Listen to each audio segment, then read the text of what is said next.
Good morning student. आज हम angles के बारे में थोड़ा आगे पढ़ेंगे। एंगल्स का मैंने पहले बताया था कि जब कोई भी दो आर्म एक पॉइंट पर मिलती है तो वो क्या फॉर्म करती हैं? एंगल फॉर्म करती है। यहाँ पर एक आर्म है ओ ए और दूसरी है ओ बी, और इनका जो कॉमन पॉइंट है वो क्या है? ओ। तो ये कौन सा एंगल फॉर्म करती है? ए ओ बी, ये वाला एंगल फॉर्म करती है। अब हमें क्या करना है, इसके बारे में आगे पढ़ेंगे। Pairs of angle. Pairs of angle में पहले आता है complementary angle.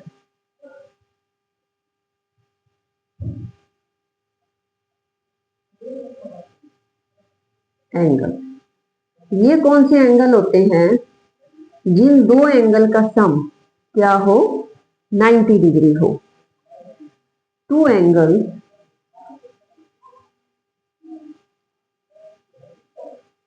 are said to be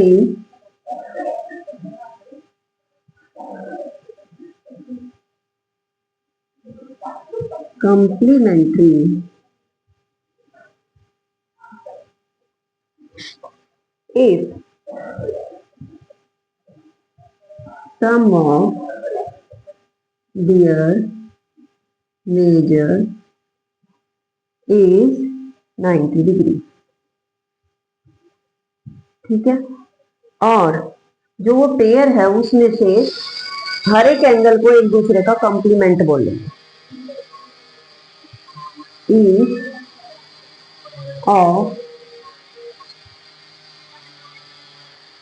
such pair of angle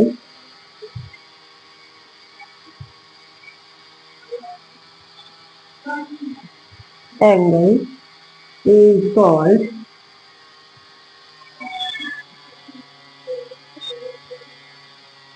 a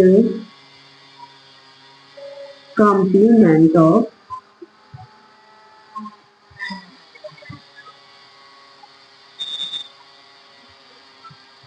other। ठीक है, अब जैसे है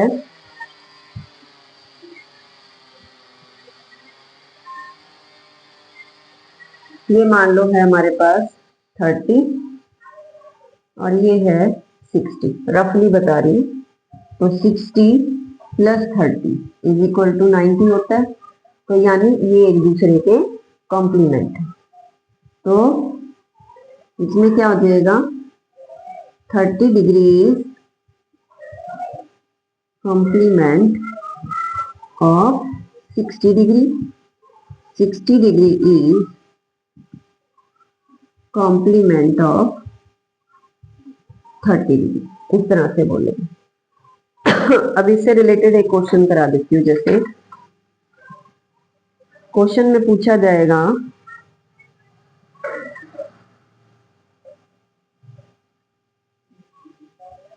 जैसे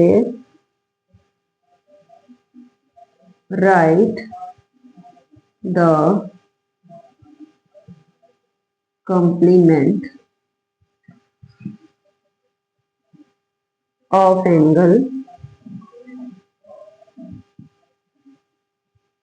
64 डिग्री, ये पूछ लेते हैं। तो कैसे निकालेंगे?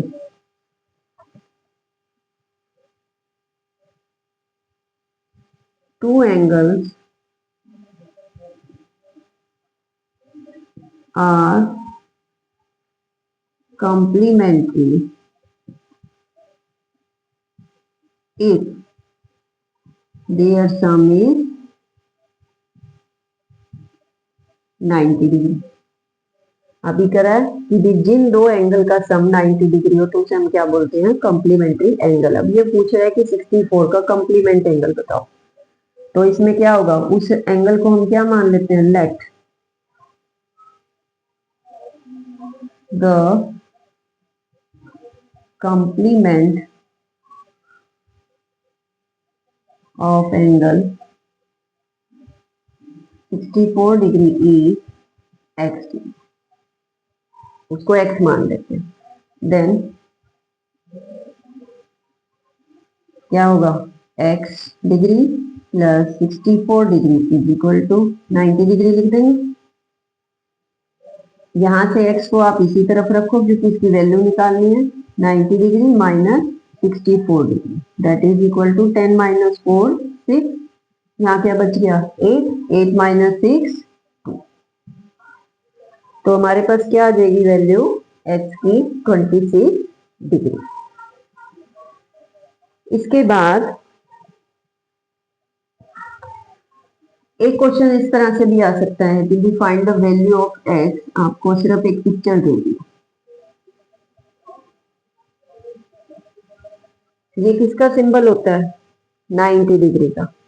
और वैसे भी अगर कोई भी स्ट्रेट लाइन आपको रिप्रेजेंट करा और कुछ भी नहीं बता रहा कि उसके बारे में, तो आपको अब जैसे इसमें ये बता दिए कि ये क्या है 60 डिग्री और ये बताया है x। ठीक है, ये वाला एंगल आपको x दिखा रखा है और ये 60 डिग्री दिखा रखा है। तो इसमें क्या आपको फाइंड आउट करना है, x की वैल्यू बतानी है। अब इसको पिक्चर से अगर हम देखें तो ये क्या शो कर रहा है, 90 डिग्री की फॉर्मेशन दिखा रहा है। तो क्या लिखेंगे इसको, x degree plus 60 degree is equal to 90 degree, क्योंकि ये क्या फॉर्म कर रहा है 90 डिग्री की फॉर्मेशन दिखा रहा है। तो x is equal to 90 minus 60 is equal to 30 degree. एक राइट एंगल की फॉर्म हो रही है और कुछ नहीं बताया, सिंपल बोला है कि find the value of x। जब इस तरह का क्वेश्चन आ जाए तो आप इस तरह से सॉल्व करो। नेक्स्ट क्वेश्चन देखो,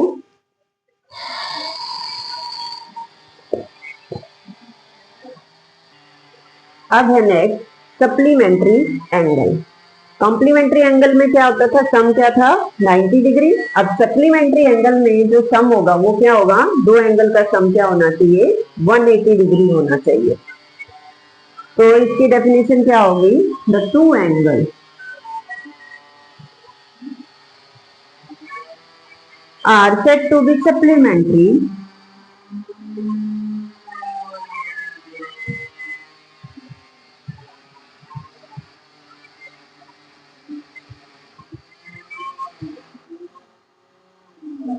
if their sum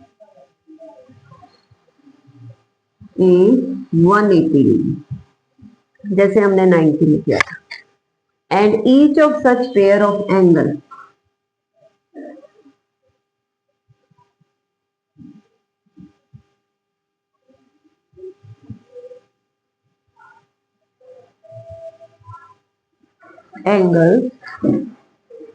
is called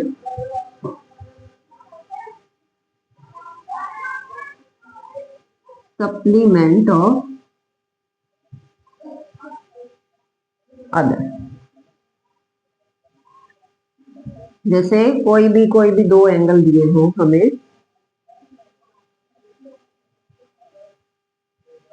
मान लो ये आपको दे दिया 110 और ये इधर क्या हो जाएगा 70। तो जो इन दोनों को अब हम जोड़ के देखेंगे तो क्या आ जाएगा 180। तो जो यहाँ पर 110 है वो क्या होगा, is supplement of 70 degree. And 70 degree को क्या बोलेंगे, इज सप्लीमेंट ऑफ 110, क्योंकि ये क्या है, इन दोनों का सम जो है वो कितना आ रहा है 180। अब इससे रिलेटेड हम क्वेश्चन करके दिखाते हैं। क्वेश्चन कैसे आएगा आपका,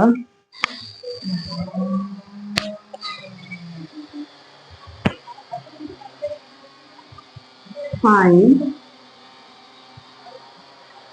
द सप्लीमेंट ऑफ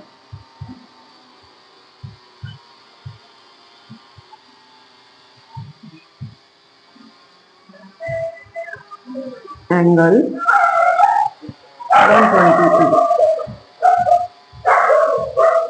128 डिग्री। अब टू एंगल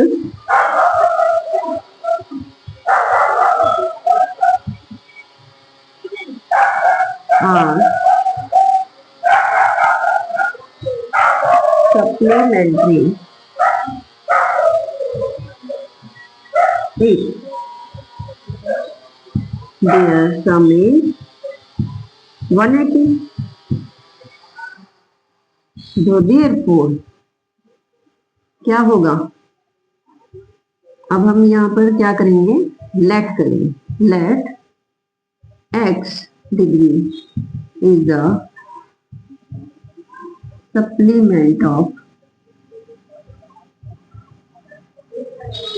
एंगल 120, क्योंकि हमें नहीं पता कौन सा एंगल है तो उसके लिए हम क्या कर लेंगे, लेट कर लेंगे। तब अकॉर्डिंग टू क्वेश्चन या अकॉर्डिंग टू प्रॉपर्टी बोल सकते हो, x degree plus 128 degree is equal to 180 degree. तभी हम इसको इसका सप्लीमेंट बोलेंगे जब इनका सम क्या होगा, 180 होगा। तो x degree is equal to 180 degree minus 128 degree. 10 में से 8 गया 2, यहाँ क्या बच गया 7, 7 माइनस 2 5, 1 माइनस 1 0। तो यानी x की वैल्यू क्या आ गई 52 डिग्री। तो ये इसका क्या होगा, सप्लीमेंट। या आपको जैसे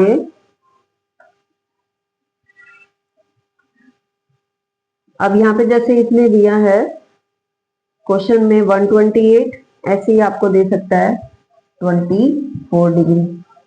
तो उस केस में कैसे निकालेंगे, वैसे ही हम मान लेंगे इसको x is the supplement of 24 degree.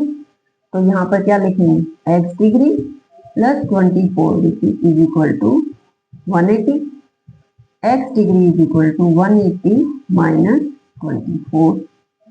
Then value क्या आई, 10 माइनस 4 6, यहाँ क्या हो गया 7, 7 माइनस 2 5 1, तो 156 डिग्री। ठीक है, अब हम नेक्स्ट टॉपिक पढ़ेंगे। अब एडजेसेंट एंगल है जो नेक्स्ट हमारा, उसमें क्या होता है, टू एंगल्स, वैसे पहले रफली बता देती हूँ। जैसे हमारे पास एक ही एंगल होता है, ये एंगल और इधर से ये वाला एंगल, ये एक दूसरे के एडजेसेंट कैसे हैं, जैसे इसमें क्या होनी चाहिए, एडजेसेंट एंगल में एक तो कॉमन आर्म होनी चाहिए। कॉमन आर्म क्या है यहाँ पर,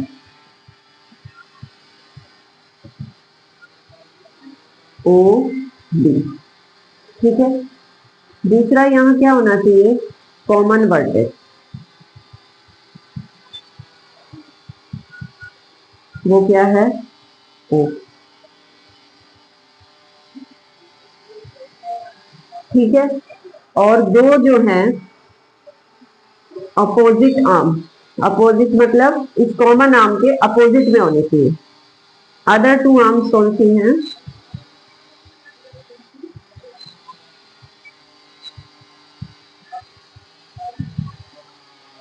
अपोजिट टू कॉमन आर्म कौन सी है, ओ सी ओ ए। ठीक है, तो यहां पर जो एडजेसेंट एंगल है वो कौन से बने, एंगल बी ओ सी, और ये किसके एडजेसेंट है, एंगल ए ओ बी। ये कौन से एंगल हुए, आर एडजेसेंट एंगल। ठीक है, क्या क्या होना चाहिए, एक तो कॉमन आर्म होनी चाहिए, कॉमन वर्टेक्स होना चाहिए दो एंगल्स का, और जो उसकी जो दूसरी आर्म है वो कॉमन आर्म के अपोजिट में होनी चाहिए। तो हमारे पास जो ये एंगल है वो क्या कहलाएंगे, ये वाला एंगल इसके क्या होगा, एडजेसेंट होगा। ठीक है, इसको आप ऐसे भी लिख सकते हो, जैसे एंगल 1 बना दो और इसको एंगल 2 बना दो, तो एंगल 1 एंड 2 ये क्या होंगे, आर एडजेसेंट। थोड़ा लंबा पड़ रहा है जैसे मीनिंग करने में, तो आप इसको इस तरह से भी रिप्रेजेंट कर सकते हैं। अब इसकी एग्जैक्ट डेफिनेशन क्या होती है? डेफिनेशन आपको लर्न नहीं करनी है, आपको सिर्फ मीनिंग पता होना चाहिए कि एडजेसेंट एंगल कौन से होते हैं। Two angles with same vertex,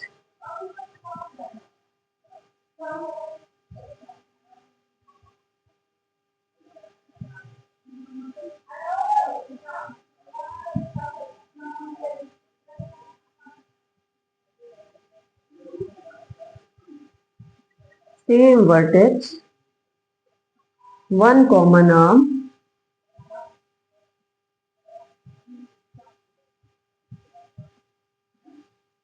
ठीक है, एंड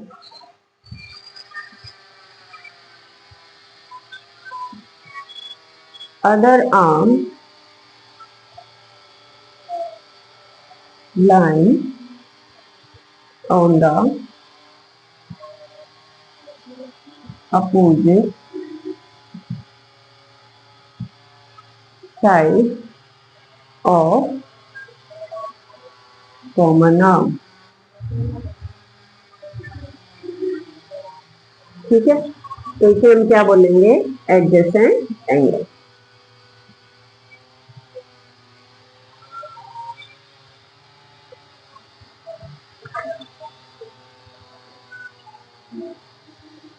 अब अगला है pair of angle, linear pair. Pair of angles में जो है वो क्या है? Linear pair.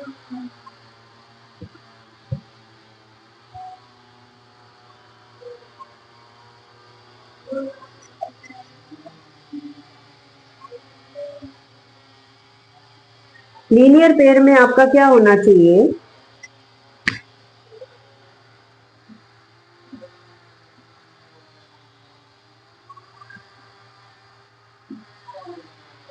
एक तो आपका जो है वो एडजेसेंट एंगल होने चाहिए, दूसरा वो सप्लीमेंट भी होने चाहिए। टू एडजेसेंट सप्लीमेंट्री एंगल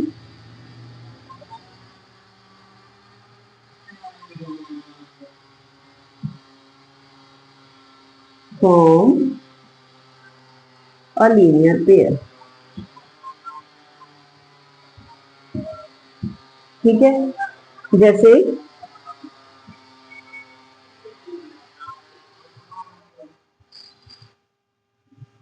वही जैसे उसने किया था सप्लीमेंट्री में, ये क्या फॉर्म कर रहे हैं? लीनियर पेयर फॉर्म कर रहे हैं, यानी वो सप्लीमेंट भी हो, यानी इनका सम कितना है? 180 है, तो सप्लीमेंट की कंडीशन पूरी होगी सप्लीमेंट्री की।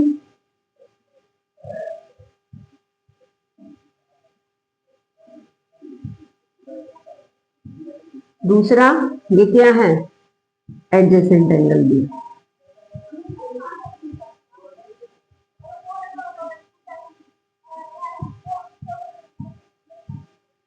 जब ये दोनों चीज सेटिस्फाई हो तो क्या बोल लेंगे उसको हम? Linear pair. इसके बाद अगला है वर्टिकली अपोजिट एंगल।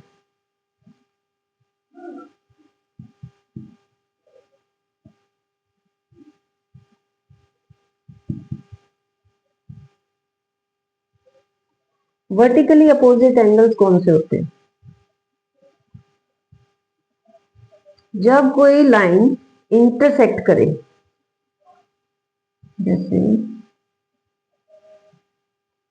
ठीक है, और उनके जो एंगल्स कौन से होंगे?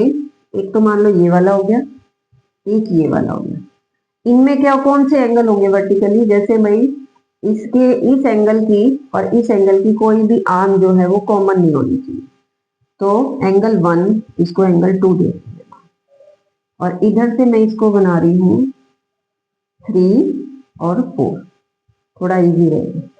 तो हेयर एंगल 1 and angle 2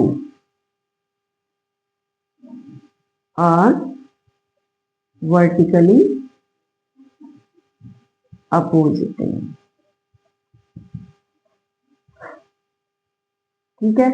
और दूसरा क्या है, angle 3 and angle 4 are vertically opposite angle. ठीक है, अब इसकी डेफिनेशन देख लेते हैं।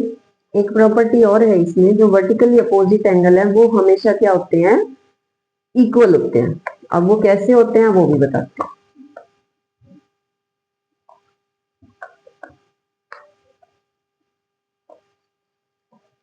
तो वर्टिकली अपोजिट एंगल कौन से होंगे, when two line intersect each other at a point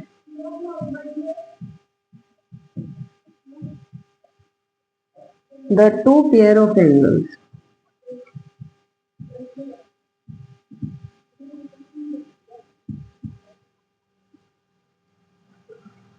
formed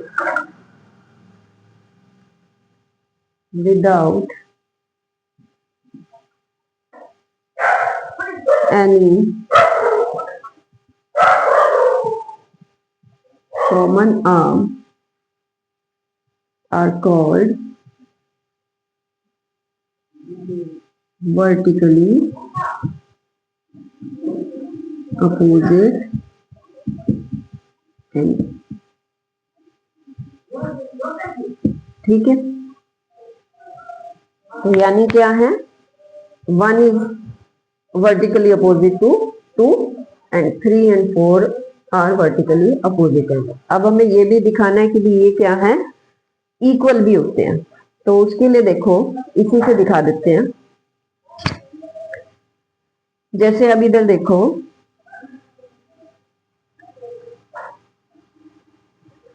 angle 1 और एंगल 3, यहां देखो, हेयर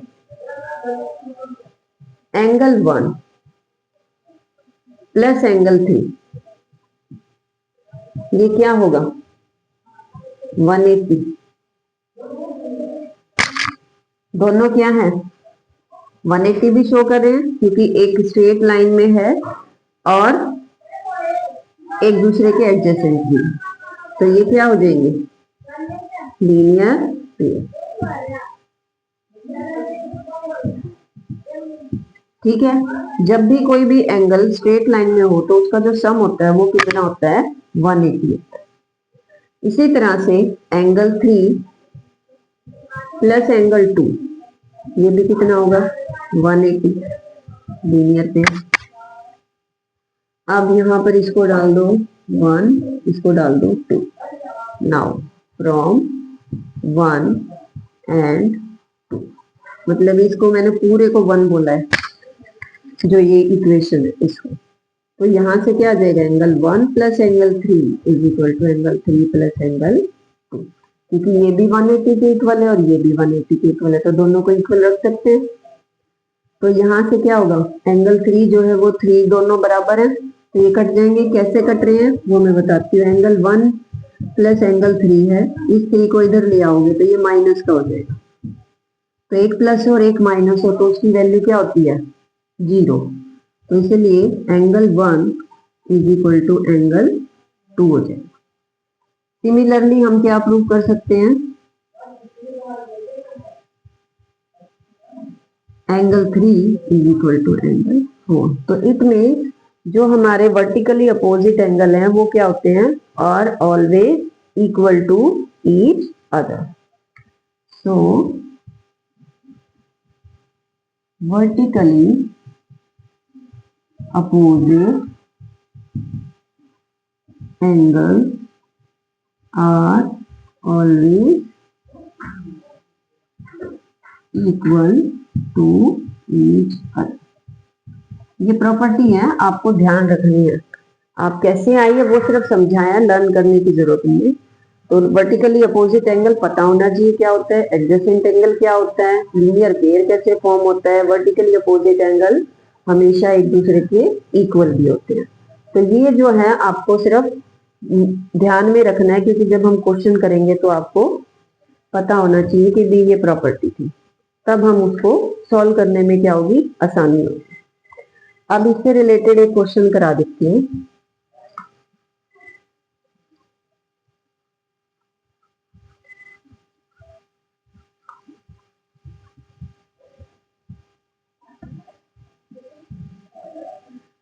जैसे एक फिगर दी हुई है,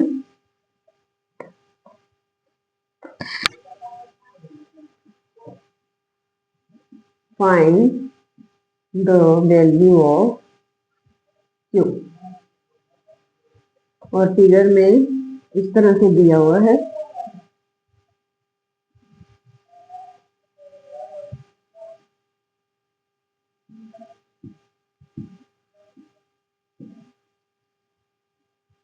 ये जो है 46 डिग्री, ये इधर क्या दिया हुआ है, क्यों, और इधर आपसे दिया हुआ है 93 डिग्री।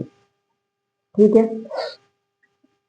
और इनकी मीनिंग और है, ये है ई डी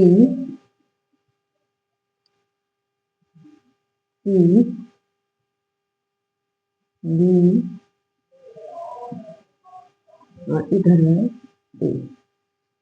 ठीक है, अब यहाँ पर देखो, जो 93 है, ये दो लाइनें कट कर रही हैं, कौन से वाली, पहले इसको ध्यान से देखना।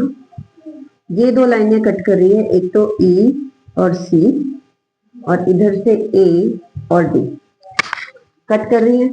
जो ये इधर वाला एंगल है 93 वाला, वो किसके बराबर होगा, इसके बराबर होगा। क्यों होगा, क्योंकि ये वर्टिकली अपोजिट एंगल है। सो एंगल, यहां पर क्या नेमिंग है इसकी, O, D O E is equal to angle A O C. ये इक्वल होंगे, क्यों होंगे, वर्टिकली अपोजिट एंगल्स। ठीक है, अब देखो इसको, ये दोनों इक्वल होगी। अब बी ओ ई की जो वैल्यू है वो कितनी दे रखी है हमें, 93। जो ए ओ सी है वो इन दो एंगल का पार्टीशन है, यानी इसने क्या किया, एक लाइन और लगा दी उसके बीच में। एक की वैल्यू यहाँ पे उसने मेंशन कर रखी है 46 डिग्री, और दूसरा उसने उसको बोल दिया क्यों। तो ये जो एंगल ए ओ सी है उसको हम ब्रेक करके कैसे लिख सकते हैं, angle A O B, A O B plus angle B O C. ठीक है, अब इस एंगल ए ओ बी की वैल्यू तो दी हुई है 46, और इसकी वैल्यू हमें नहीं पता, क्यों वो दिया हुआ है। तो अब इसकी वैल्यू क्या होगी, 46 को इस तरफ ले आए तो क्या होगा, 13 माइनस 6 कितना आ गया, 7। यहाँ क्या बच गया, 8, 8 माइनस 4, 4।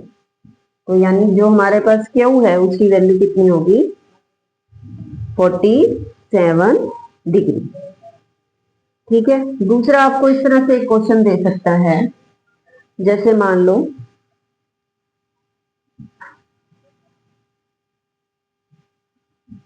ये इधर दे दिया 80, और इधर की वैल्यू पूछ लिया उसने कि एक्स की वैल्यू बताओ। अब ये कौन से एंगल है, वर्टिकली अपोजिट एंगल है, तो इसकी नेमिंग लिख देती हूँ। इसमें बोला है फाइंड एक्स। ठीक है, तो क्या होगा, x is equal to 80 degree, y vertically opposite angle. जब तुम्हें पता होगा कि वर्टिकली अपोजिट एंगल कौन से होते हैं और उनकी प्रॉपर्टी पता होगी कि वो इक्वल होते हैं, तो आप डायरेक्टली इसको बोल सकते हो कि x is equal to 80 degree, यानी x की वैल्यू हमारे पास ऑटोमेटिकली क्या हो जाएगी, 80 डिग्री। दूसरा है, जैसे एक फिगर और दी हुई है, यहां दे दिया x और यहां दे दिया 127। अब ये क्या है, हमें कुछ बता नहीं रखा, सिंपल फिगर दी हुई है और बोला है कि भी आप इसकी वैल्यू फाइंड आउट करो x की। अब ये देखो क्या है, एक स्ट्रेट लाइन है, तो ये क्या है, सप्लीमेंट्री एंगल भी है, दूसरा एक दूसरे के एडजेसेंट भी है, तो ये क्या प्रॉपर्टी शो करते हैं, लीनियर पेयर। तो x plus 127 is equal to 180 के इक्वल लिख देंगे, इस वजह से लीनियर पेयर।